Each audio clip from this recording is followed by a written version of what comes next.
हर हर महादेव। सभी भक्तों को प्रणाम। दोस्तों, भक्तों की नगरी में आप सभी का बहुत बहुत स्वागत है।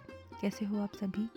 दोस्तों, इस समय जो 12 ज्योतिर्लिंग की कथाओं की सीरीज चल रही है अपने इस चैनल पर, उसमें आज आपके सामने लेकर प्रस्तुत है दूसरी कथा श्री मल्लिकार्जुन ज्योतिर्लिंग की।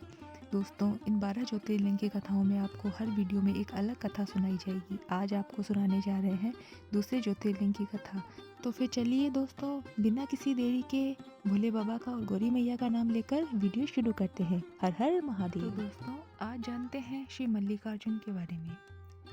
ओम श्री गणेशाय नमः। श्री मल्लिकार्जुन आंध्र प्रदेश में कृष्णा नदी के तट पर श्री शैल नाम के पर्वत पर स्थित है। इस मंदिर का महत्व भगवान शिव के कैलाश पर्वत के समान कहा गया है। अनेक धार्मिक शास्त्र इसके धार्मिक और पौराणिक महत्व की व्याख्या करते हैं। कहते हैं कि इस ज्योतिर्लिंग के दर्शन करने मात्र से ही व्यक्ति को उसके सभी पापों से मुक्ति मिल जाती है। एक पौराणिक कथा के अनुसार जहाँ पर यह ज्योतिर्लिंग है, उस पर्वत पर आकर भगवान शिव का पूजन करने से व्यक्ति को अश्वमेध यज्ञ के समान पुण्य फल की प्राप्ति होती है। आंध्र प्रदेश में कृष्णा नदी के तट पर दक्षिण का कैलाश कहे जाने वाले श्री शैल पर्वत पर श्री मल्लिकार्जुन ज्योतिर्लिंग स्थित है। महाभारत, शिव पुराण तथा पद्म पुराण आदि धर्म ग्रंथों में इसकी महिमा और महत्ता का विस्तार से वर्णन किया गया है। पुराणों में इस ज्योतिर्लिंग की कथा इस प्रकार से वर्णन है। एक समय की बात है, भगवान शंकर जी के दोनों पुत्र श्री गणेश और श्री कार्तिकेय स्वामी विवाह के लिए परस्पर झगड़ने लगे। प्रत्येक का आग्रह था कि पहले मेरा विवाह किया जाए। उन्हें लड़ते झगड़ते देखकर भगवान शंकर और माँ भवानी ने कहा, तुम दोनों में से जो पहले पूरी पृथ्वी का चक्कर लगाकर यहाँ वापस लौट आएगा, उसी का विवाह सबसे पहले किया जाएगा। माता पिता की ये बात सुनकर श्री कार्तिकेय स्वामी तो अपने वाहन मयूर पर विराजित हो तुरंत पृथ्वी प्रदक्षिणा के लिए दौड़ पड़े।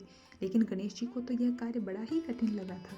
एक तो उनकी काया स्थूल थी, दूसरे उनका वाहन भी मूषक चूहा था। भला वे दौड़ में स्वामी कार्तिकेय जी की बराबरी किस प्रकार कर पाते? लेकिन उनकी काया जितनी स्थूल थी, बुद्धि उसी के अनुपात में सूक्ष्म और तीक्ष्ण थी।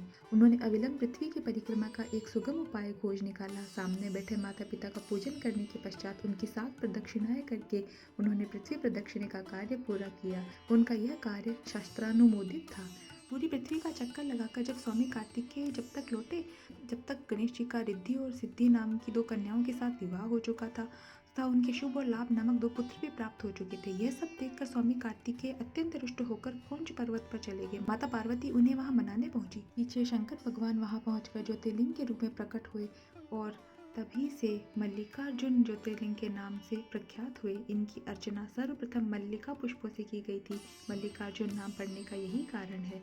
एक दूसरी कथा यह भी कही जाती है, इस शैल पर्वत के निकट किसी समय राजा चंद्रगुप्त की राजधानी किसी विपत्ति विशेष के निवारणार्थ उनकी एक कन्या महल से निकलकर इस पर्वतराज के आश्रम में आकर यहाँ गोपों के साथ रहने लगी थी। कन्या के पास एक बड़ी ही शुभ लक्षणा सुंदर श्यामा गौ थी। उस गौ का दूध रात में कोई चोरी से दूह ले जाता था। एक दिन संयोगवश उस राजकन्या ने चोर को दूध दुहते देख लिया और क्रुद्ध होकर उस चोर की ओर दौड़ी, किंतु गौ के पास पहुंचकर उसने देखा कि वहां शिवलिंग के अतिरिक्त और कुछ नहीं है। राजकुमारी ने कुछ समय पश्चात उस शिवलिंग पर एक विशाल मंदिर का निर्माण करवाया। यही शिवलिंग मल्लिकार्जुन के नाम से प्रसिद्ध है। शिवरात्रि के पर्व पर यहाँ बहुत बड़ा मेला लगता है। इस मल्लिकार्जुन शिवलिंग का दर्शन, पूजन एवं अर्चन करने वाले भक्तों की सभी सात्विक मनोकामनाएं पूर्ण हो जाती है। उनकी भगवान शिव के चरणों में स्थिर प्रीति हो जाती है। दैहिक, दैविक, भौतिक सभी प्रकार की बाधाओं से वे मुक्त हो जाते हैं। नमः पार्वती पतये हर हर हर महादेव। तो दोस्तों, ये थी कथा श्री मल्लिकार्जुन ज्योतिर्लिंग की। आप लोगों को ये वीडियो कैसी लगी, ये कथा कैसी लगी, ज़रूर बताइएगा कमेंट बॉक्स में। और प्लीज़ वीडियो को लाइक कर देना और चैनल को सब्सक्राइब कर देना। आप लोगों का प्यार इसी तरह से बना रहे, प्लीज़ सपोर्ट करते रहिए। मिलते हैं नेक्स्ट वीडियो में। वीडियो को पूरा देखने के लिए बहुत बहुत धन्यवाद। प्लीज़ चैनल को सब्सक्राइब कर देना। मिलते हैं एक नई कथा के साथ अगले वीडियो में। तब तक अपना ध्यान रखिए और प्रभु भक्ति में मन लगाइए। हर हर महादेव।